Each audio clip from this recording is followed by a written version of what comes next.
আমরা 12 তারিখে নির্বাচনের পরে ইতিমধ্যে 2 দিন চলে গেছে। আমাদের মাঝে আসতে আমার বেশ কিছু সময় লাগলো।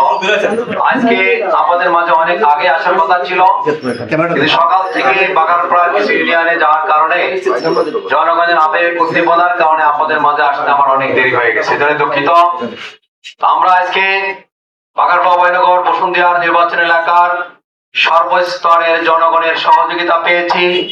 সকল মানুষের আমাদের প্রতি যে সমর্থন, এটা নির্বাচনের দিন কিন্তু আমরা বুঝতে পেরেছি। বিশেষ করে শঙ্কর পাশা মাধ্যমিক বিদ্যালয় এবং শঙ্কর পাশা প্রাইমারি স্কুলে আমি নির্বাচনের দিন দীর্ঘ সময় ছিলাম। আমি দেখেছি এখানকার মহিলা ভোটারদের আবেগ এবং তাদের উদ্দীপনা, এলাকার যুবকদের মধ্যে ব্যাপক উৎসাহ আমি দেখেছি। আর বিশেষভাবে আপনাদের সবাইকে ধন্যবাদ জানাচ্ছি, কৃতজ্ঞতা প্রকাশ করছি। শঙ্কর পাশা মাধ্যমিক বিদ্যালয় 12 তারিখে নির্বাচনে চমৎকার একটা রেজাল্ট দিয়েছে। আমি তখন আমি বুঝতে পেরেছি যে আমাদের এলাকার যারা শ্রমজীবী মানুষ, তাদেরকে বিকেলে আমি দেখেছিলাম, এবং যারা আমাদের বোন আছেন, যুবক আছেন, তারা সবাই ব্যাপক উদ্দীপনা নিয়ে আশা নিয়ে দাঁড়িপাল্লা প্রতীকে ভোট দিয়েছে।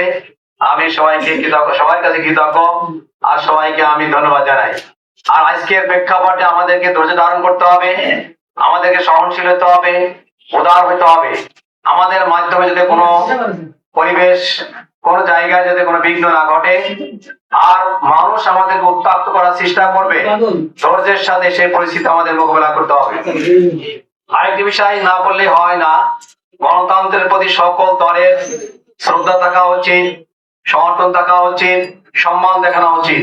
মানুষের মতামত ভোটের ক্ষেত্রে যে যাকে দিবে তাকে আমরা সম্মান করি, শ্রদ্ধা করি।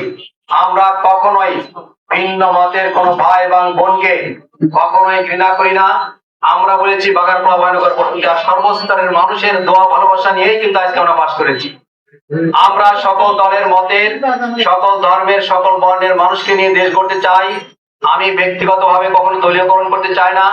মানুষের সমস্যা বিবেচনা করে মত এবং দলের ঊর্ধ্বে উঠে সবার সমস্যার সমাধান করতে চাই।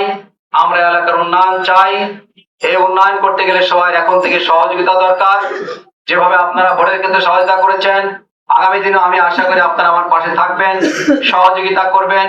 ন্যায় ইনসাফ ভিত্তিক সমাজ প্রতিষ্ঠার জন্য, নিরাপদ জনপদ হিসেবে গড়ে তোলবার জন্য আমাদের অভয়নগরের নওপাড়া পৌরসভা সহ আমাদের এই সমস্ত অঞ্চলের যে সমস্যাগুলো আছে, রাস্তাঘাটের, মসজিদ, মাদ্রাসা, স্কুল প্রতিষ্ঠানের অবকাঠামোগত যে উন্নয়ন, এখানে আপনারা সার্বিকভাবে আমাকে সহযোগিতা করবেন আশা করি। আপনাদের সবাইকে আবারও শুভেচ্ছা, আবারও ধন্যবাদ জানিয়ে আমার বক্তব্য শেষ করছি।